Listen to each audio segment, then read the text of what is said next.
আজকে আমরা শিখবো অ্যাডোবি ইলাস্ট্রেটরের পেন টুল সম্পর্কে। পেন টুলের শর্টকাট হচ্ছে পি। পেন টুল দিয়ে আমরা এরকম স্ট্রেট লাইন, কার্ভ লাইন অথবা যে কোনো ধরনের শেপ আমরা আঁকতে পারি।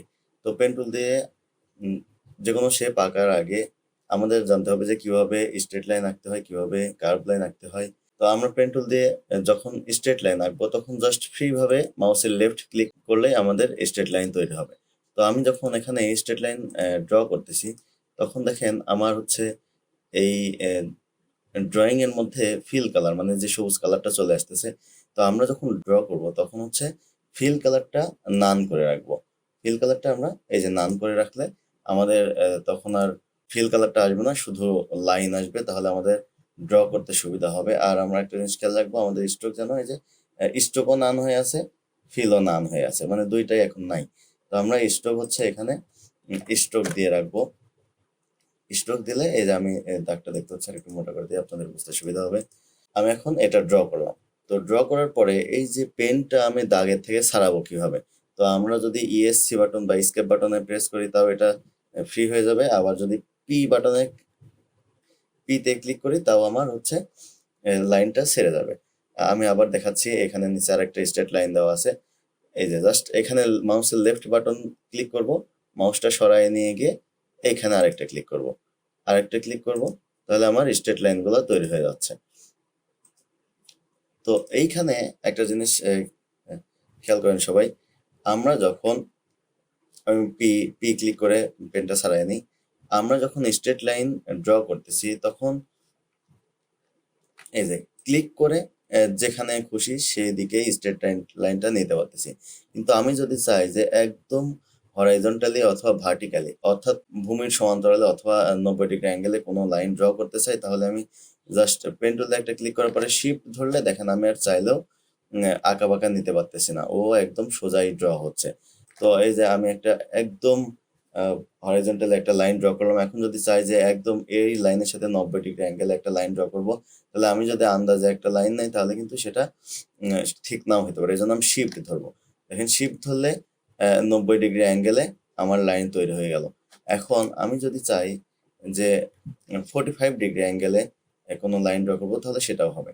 এখন এই যে আমি শিফট ধরে রাখছি, এখন হয় স্ট্রেট লাইন হবে অথবা 45 ডিগ্রি অ্যাঙ্গেলে লাইন ড্র হবে অথবা 45 ডিগ্রি অ্যাঙ্গেলের নিচের দিকে লাইন ড্র হবে। তো অর্থাৎ হচ্ছে 45 ডিগ্রি অ্যাঙ্গেল ডিফারেন্সে আপনি যে কোনো লাইন এখানে ড্র করতে পারবেন। তো আমি যদি এদিকে 45 ডিগ্রি অ্যাঙ্গেলে লাইন ড্র করতে চাই, করতে পারবো। তো শিফট ধরলে আমরা হয় হরাইজন্টালি অথবা ভার্টিক্যালি অথবা 45 ডিগ্রি অ্যাঙ্গেলে আমরা লাইন ড্র করতে পারবো। তাহলে স্ট্রেট লাইনের ব্যাপারটা আশা করি সবাই বুঝছেন। জাস্ট কিছুই না, এখানে জাস্ট আমরা মাউস দিয়ে একটা ক্লিক করব, এখানে গিয়ে একটা ক্লিক করব, এখানে গিয়ে একটা ক্লিক করব, জাস্ট মাউসটা সরায় নিয়ে একটা করে ক্লিক করলে আমাদের স্ট্রেট লাইন তৈরি হবে। আর যদি আমরা একদম হরাইজন্টালি অথবা ভার্টিক্যালি স্ট্রেট করতে চাই, মানে এরকম আঁকা বাঁকা স্ট্রেট না, তাহলে হচ্ছে শিফট ধরতে হবে। তাহলে এটা হচ্ছে প্রপার স্ট্রেট লাইন তৈরি হবে হরাইজন্টালি অথবা ভার্টিক্যালি অথবা 45 ডিগ্রি অ্যাঙ্গেলে। আশা করি সবাই বুঝতে পারছেন। আমি ESC সাব বাটন প্রেস করে পেন টুলটা ছাড়িয়ে নিলাম। এখন আসি কার্ভ লাইনের ব্যাপারে। তো কার্ভ লাইন ড্র করতে হলে আমাদেরকে এই পেন টুল নিয়ে ক্লিক অ্যান্ড ড্র্যাগ করতে হবে, মানে ক্লিক করে চেপে ধরে টান দিতে হবে মাউসটা।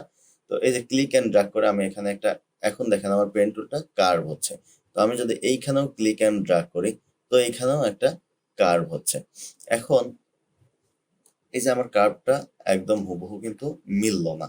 তো আমি যদি মিলাইতে চাই তাহলে সেক্ষেত্রে কি করতে হবে, অল্টার ধরতে হবে। দেখেন অল্টার ধরলে আমার মাউসের আইকনটা, মাউসের কার্সারটা চেঞ্জ হচ্ছে, পেন টুল থেকে চেঞ্জ হয়ে অ্যাঙ্কর পয়েন্ট টুল, এই যে অ্যাঙ্কর পয়েন্ট টুল এখানে আছে, পেন টুল থেকে চেঞ্জ হয়ে আমার মাউসের কার্সারটা অ্যাঙ্কর পয়েন্ট টুল হয়ে যাচ্ছে। তাই যখন এটা আমি মাউসের alter button alter button press করে ধরতেছি তখন এটা পেন টুল থেকে অ্যাঙ্কর পয়েন্ট টুলে কনভার্ট হয়ে যাচ্ছে অটোমেটিক। তখন আমি এই যে হ্যান্ডেল আছে না, এই হ্যান্ডেলটাকে ধরে আমার ইচ্ছা মতো আমি দাগটাকে কন্ট্রোল করতে পারবো।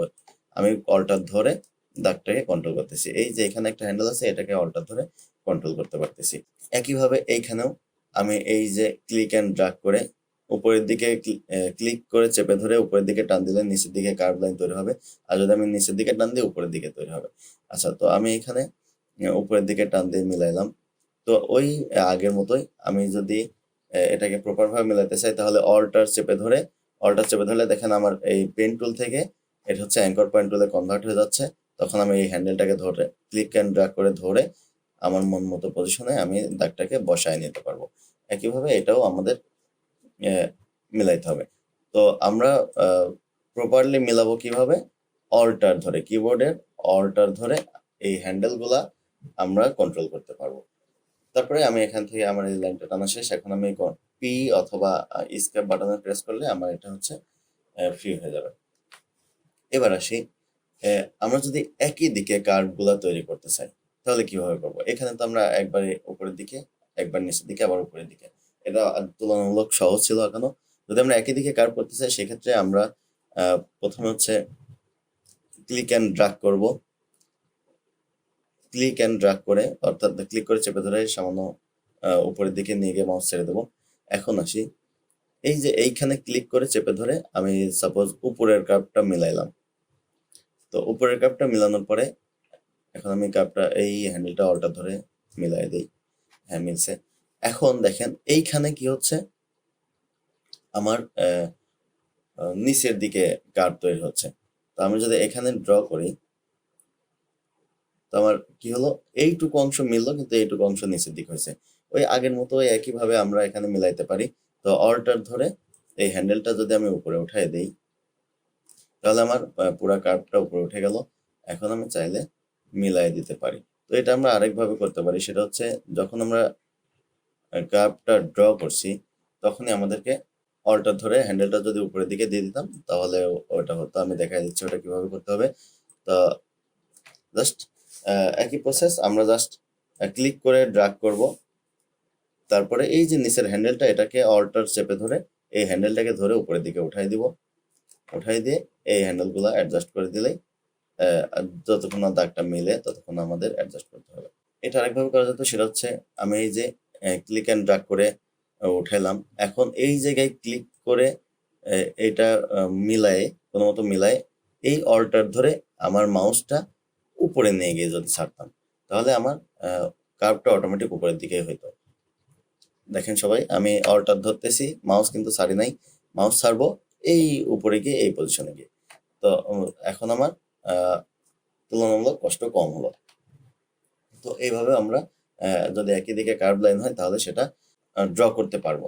আচ্ছা, এখানে আরেকটা বিষয় আপনাদেরকে বলে রাখি যে এই যে পয়েন্টগুলা, সাপোজ আপনি ড্র করার সময় এই পয়েন্টটা আপনার এই জায়গায় না বসে একটু দূরে বসে, তখন আমরা কি করব, কন্ট্রোল ধরে এটাকে দেখেন আমরা মুভ করতে পারি। বিষয়টা একে দেখাই দিই। সাপোজ আমি এই যে এখানে কার্ভ লাইনটা ড্র করতেছি, ক্লিক করে চেপে ধরে উপরের দিকে একটা টান দিলাম, মানে দুইটা হ্যান্ডেল তৈরি করে নিলাম। এখন সাপোজ আমি এইখানে ক্লিক, এই 2 নম্বর পয়েন্টে ক্লিক না করে আমি ভুল করে একটু উপরে ক্লিক করে এটা করে ফেলছি। তো এখন এই পয়েন্টটা এখানে নিয়ে আসবো কিভাবে? কিবোর্ড থেকে কন্ট্রোল প্রেস করে ধরবো, কন্ট্রোল প্রেস করে ধরে এইটাকে ক্লিক করে এখানে নিয়ে রেখে দেবো। তারপর দেখেন আমার পেন্টুল আবার চলে আসছে। তো এখন আমি এই কার্ভটা মিলাই অল্টার ধরলে কি হবে, আমাদের অ্যাঙ্কর পয়েন্ট টুল আসবে। অ্যাঙ্কর পয়েন্ট টুল দিয়ে আমি আমাদের যে হ্যান্ডেল আছে হ্যান্ডেলকে নিয়ন্ত্রণ করতে পারি। আর কন্ট্রোল দিলে আমি হচ্ছে এই অ্যাঙ্কর পয়েন্টটাকে সরাইতে পারি। অ্যাঙ্কর পয়েন্টটাকে আমার ইচ্ছা মতো জায়গায় নিয়ে যাইতে চাইলে কিবোর্ড থেকে কন্ট্রোল চেপে ধরে অ্যাঙ্কর পয়েন্টে ক্লিক করে চেপে ধরে আপনার যেখানে দরকার সেখানে আপনি নিতে পারবেন। আর যদি অল্টার ধরেন তাহলে কি হবে, এটা অ্যাঙ্কর পয়েন্ট টুলে রূপান্তরিত হবে। অ্যাঙ্কর পয়েন্ট টুল দিয়ে আমরা হ্যান্ডেল কন্ট্রোল করতে পারি। জিনিসটা আবার দেখাই, এই যে ক্লিক অ্যান্ড ড্র্যাগ করে আমি এই কার্ভটা তৈরি করলাম। কার্ভটা তৈরি করার পরে এরপরটা তো আমার স্ট্রেট লাইন, তাহলে আমি কি করব, অল্টার ধরে আমি মাউসটা এই সোজাসুজি এনে ছাড়বো। সোজাসুজি এনে ছাড়ার পরে এখানে একটা ক্লিক করে দিলে আমার লাইনটা স্ট্রেট হয়ে গেল। আর এখন আমরা লাইন ড্র করার পরেও এগুলোকে অ্যাডজাস্ট করতে পারি। যেমন আমি এখানে এখন কোনো হ্যান্ডেল দেখা যাচ্ছে না, আমি এই হ্যান্ডেলগুলো কিভাবে আনবো, কন্ট্রোল ধরে যদি এখানে ক্লিক করি এই যে আমার হ্যান্ডেলটা ভিজিবল হয়ে গেল। সরি, কন্ট্রোল ধরে এখানে ক্লিক করলে এই যে হ্যান্ডেলটা ভিজিবল হবে। তারপরে আপনি কন্ট্রোল চেপে ধরে হ্যান্ডেল, অল্টার চেপে ধরে হ্যান্ডেলটাকে অ্যাডজাস্ট করতে পারেন। তো একইভাবে আমরা হচ্ছে নিচেরটা করে দেখি। প্রথমে একটা ক্লিক করলাম, তারপরে ক্লিক অ্যান্ড ড্রাগ করতেছি, কারণ আমি দুইটা হ্যান্ডেল বের করব, যাতে হচ্ছে আমার পরের স্টেপটা আছে কার্ভ লাইন, যাতে আমার ড্র করতে সুবিধা হয়। আমি এখান থেকে কার্ভ লাইনটা ড্র করলাম।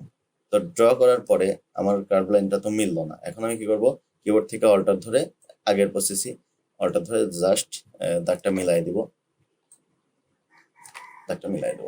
আচ্ছা, তো আমার কিবোর্ড থেকে পি চেপে আমি পেনটা ফ্রি করে নিলাম। আশা করি সবাই কার্ভ লাইন এবং স্ট্রেট লাইনের বিষয়টা বুঝতে পারছেন। এখন আসি, আমরা যদি কোনো শেপ ড্র করতে চাই, তো শেপ ড্র করতে চাইলে কি করতে হবে, আমাদের এখানে যে লাইনগুলো ড্র করছি এইগুলার মাথা কিন্তু দুই মাথায় ফ্রি, একটার সাথে একটা জয়েন না, লাগানো না। তো শেপ ড্র করতে চাইলে কি করতে হবে, পেন টুল দিয়ে জাস্ট দুই মাথা জয়েন করে দিলে হয়ে যাবে। যেমন আমি এখন যদি একটা ত্রিভুজ আঁকতে চাই, তাহলে এখানে একটা ক্লিক করলাম, এখানে একটা ক্লিক করলাম, এখানে একটা ক্লিক করলাম, এই যে প্রথম যেখান থেকে ড্রয়িং শুরু করছে আর এখন যেখানে যে বিন্দু ড্র শেষ করব, দুই বিন্দু যদি একই জায়গায় ক্লিক করি, তাহলে দেখেন আমার পেন টুলের নিচে একটা ছোট্ট গোল বিন্দু আসতেছে। তার মানে আমি এখন ক্লিক করলে এটা জয়েন হয়ে যাবে। তো এই যে আমার ত্রিভুজটা জয়েন হয়ে গেছে, একটা ত্রিভুজ তৈরি হয়ে গেছে। এখন আমি এটাকে চাইলে এটার ফিল কালার নান আছে, আমি যদি চাই তাহলে এখান থেকে একটা ফিল কালার দিয়ে দিতে পারবো। আশা করি সবাই বুঝতে পারছেন। তো আমি যদি চাই যে একটা চতুর্ভুজ আঁকবো, তাহলে এভাবে জাস্ট চারটা ক্লিক করলেই একটা চতুর্ভুজ ড্র হয়ে যাবে। আচ্ছা, একইভাবে আমরা যে কোনো শেপ এখানে ড্র করতে পারি। আমি যদি চাই যে এই স্টারটা আমি ড্র করবো, আমরা ড্র করার সময় ফিল কালারটা নান রাখবো। কারণ এখন আমি এই স্টারটা ড্র করি, তো জাস্ট কিছুই না, এগুলো হচ্ছে জাস্ট আমি একটা করে ক্লিক করতেছি। তো আমি এছাড়া একটা ভুল ক্লিক করি।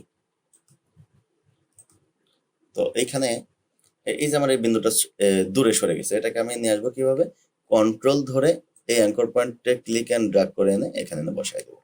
আশা করি সবাই বুঝতে পারছেন। আচ্ছা, এখন আসি, এই যে যদি কোনো কার্ভ শেপ থাকে তাহলে কিভাবে করবো, ওই আগের একই যেভাবে কার্ভ লাইন ড্র করলাম একইভাবে। তো আমি প্রথমে কার্ভটুকু করে নিই। আচ্ছা, আমার শেপও কালো, লাইনও কালো, এই জন্য হয়তো আপনাদের বুঝতে অসুবিধা হতে পারে। আমি লাল লাইন দিয়ে দিই এবং এটার সাইজ একটু কমায় দিই। আচ্ছা, তো এইখানে আমি কার্ভটা ড্র করছি। এখন পরের স্টেপটা আমি কিভাবে করব, তো এইখানে আমার দেখেন দরকার হচ্ছে মোটামুটি স্ট্রেট লাইন, কিন্তু আমার কার্ভ হয়ে যাচ্ছে। যাই হোক, আমি এখানে ক্লিক করেও এটা অল্টার ধরে এই বেজিয়ার হ্যান্ডেলটাকে সোজা করে দিলেই দেখেন এটা মোটামুটি অ্যাডজাস্ট হয়ে গেল।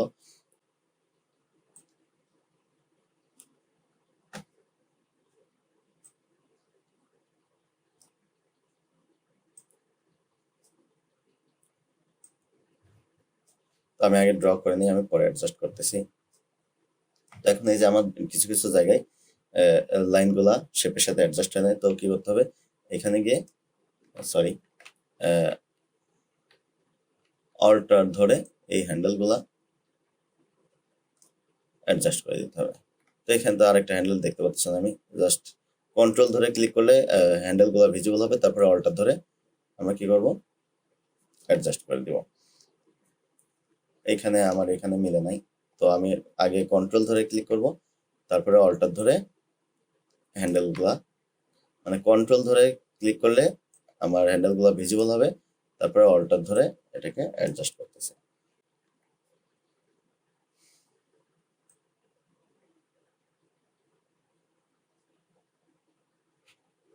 তো আমি যদি পরের কার্ভটা যেহেতু এদিকে, আমি চাইলে এই হ্যান্ডেলটাকে অল্টার ধরে এদিকে এনে রেখে দিয়ে, তাহলে আমার এই কার্ভটা আঁকতে সুবিধা হবে।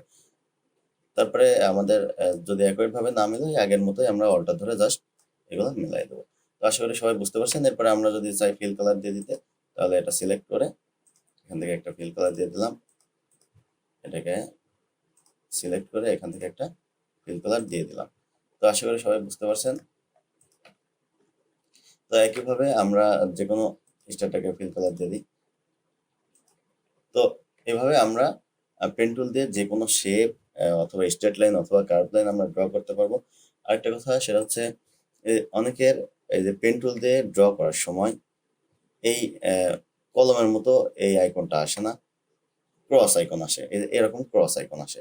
তো কিবোর্ড থেকে ক্যাপস লক বাটনে প্রেস করলে আবার পেন টুলে ফিরে আসবে। আবার যদি ক্যাপস লকে চাপ লাগে, দেখেন আমার আইকনটা চেঞ্জ হয়ে গেছে, আবার ক্যাপস লকে চাপ দিলে পেন টুলে ফিরে আসবে। তো যদি কারো এরকম কনফিউশন থাকে যে আমার ক্রস আসছে কেন, তাহলে আমরা কিবোর্ড থেকে ক্যাপস লকে প্রেস করলেই পেন টুল চলে আসবে। পেন টুল সম্পর্কে আপনারা বিস্তারিত জানতে পারছেন। পেন টুলে আরো এক্সপার্ট হতে হলে আমাদের প্রচুর প্র্যাকটিস করতে হবে। প্র্যাকটিসের বিকল্প নেই, মানে হাত ফ্রি হতে হবে। ধন্যবাদ সবাইকে।